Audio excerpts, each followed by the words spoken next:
Welcome to Jersey kitchen. நம்ம இன்றைக்கி mutton gravy எப்படி செய்கிறதுங்கிறது தான் பார்க்க போகிறோம். நான் 1 கிலோ மட்டன் எடுத்து இஞ்சி பூண்டு பேஸ்ட்டு மஞ்சள் தூள் சேர்த்து வேக வச்சு எடுத்து வச்சுருக்கேன். மட்டனை விட மட்டன் வேகிறதுக்கு டைம் எடுத்துக்கும். அதனால் நான் ப்ரெஷர் குக்கரில் 5லேருந்து 6 விசில் விட்டு வேக வச்சு மட்டன் பீஸை மட்டும் தனியாக எடுத்து வச்சுருக்கேன் கிரேவிக்காக. இந்த வேக வச்ச தண்ணியை மட்டும் எடுத்து நான் மட்டன் ரசம் தனியாக வச்சுடுவேன். இந்த எலும்பு பீஸை வச்சு மட்டன் குழம்பு தனியாக செய்துக்கலாம். இப்போ இந்த மட்டன் பீஸ் வச்சு மட்டன் கிரேவி எப்படி செய்கிறதுங்கிறத வாங்க வீடியோக்குள்ளே போய் பார்க்கலாம். கடாயில் தேவையான அளவு எண்ணெய் விட்டுக்கோங்க. எண்ணெய் சூடானதும் 4லேருந்து 5 கிராம்பு சேர்த்துக்கோங்க. கிராம்பு நான்வெஜ் ஐட்டம் எல்லாத்துக்குமே நல்ல ஒரு டேஸ்ட்டு கொடுக்கும். ஒரு பட்டை துண்டும் 2 பிரிஞ்சி இலையும் சேர்த்துக்கோங்க.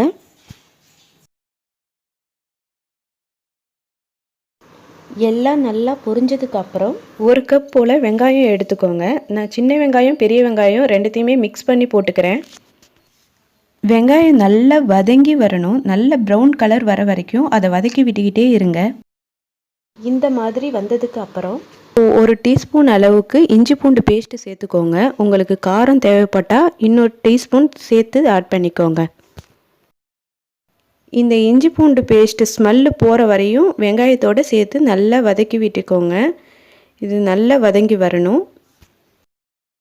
இந்த மாதிரி ப்ரௌன் கலரில் வரணும். இந்த ஸ்டேஜ் வர வரையும் நல்லா வதக்கி விட்டுகிட்டே இருங்க. இந்த மாதிரி வந்ததுக்கப்புறம் நம்ம எவ்வளோ வெங்காயம் சேர்த்தோமோ அதே கப் அளவுக்கு தக்காளியை அரைச்சி சேர்த்துருக்கேன். அரைச்சி சேர்க்கும் போது கிரேவி நல்லா திக்காக நமக்கு கிடைக்கும். தக்காளி நல்லா வதங்கணும். வெங்காயம் இஞ்சி பூண்டு தக்காளி இது எல்லாம் நல்லா வதங்கி எண்ணெய் பிரிஞ்சு வர அளவுக்கு வதங்கி இந்த மாதிரி வரணும். இப்போ 1 கொத்து அளவுக்கு கருவேப்பிலை போட்டுக்கிறேன். மல்லித்தூள் 1 ஸ்பூன், கரம் மசாலா 1 ஸ்பூன் போட்டுக்கோங்க. வீட்லேயே ரெடி பண்ண மட்டன் மசாலா 1 டேபிள் ஸ்பூன் அளவுக்கு போட்டுக்கிறேன். உங்களுக்கு காரத்துக்கு ஏற்ற மாதிரி மிளகாத்தூள் ஆட் பண்ணிக்கோங்க. நான் குழம்பு மிளகாத்தூள் 1/2 ஸ்பூன் போல் சேர்த்துக்கிறேன். இது எல்லாத்தையுமே மசாலாவோட ஸ்மெல் போகிற அளவுக்கு வதக்கி விட்டுக்கிட்டே இருங்க. உப்பு தேவையான அளவு சேர்த்துக்கோங்க. எல்லாம் வதங்கினதுக்கப்புறம் நான் இப்போ மட்டனை ஆட் பண்ணிக்கிறேன். மட்டன்லேயே வேக வச்ச தண்ணி இருக்கிறதுனால அதை மட்டுமே கொஞ்சமாக சேர்த்துக்கிறேன். இதுக்காக எக்ஸ்ட்ரா தண்ணி எதுவும் சேர்த்துக்கல.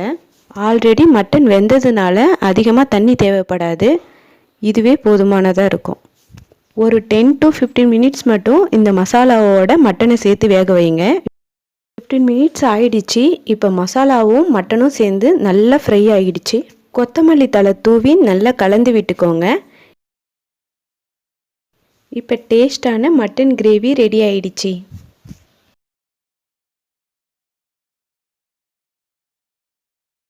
Thanks for watching friends. Please subscribe our channel.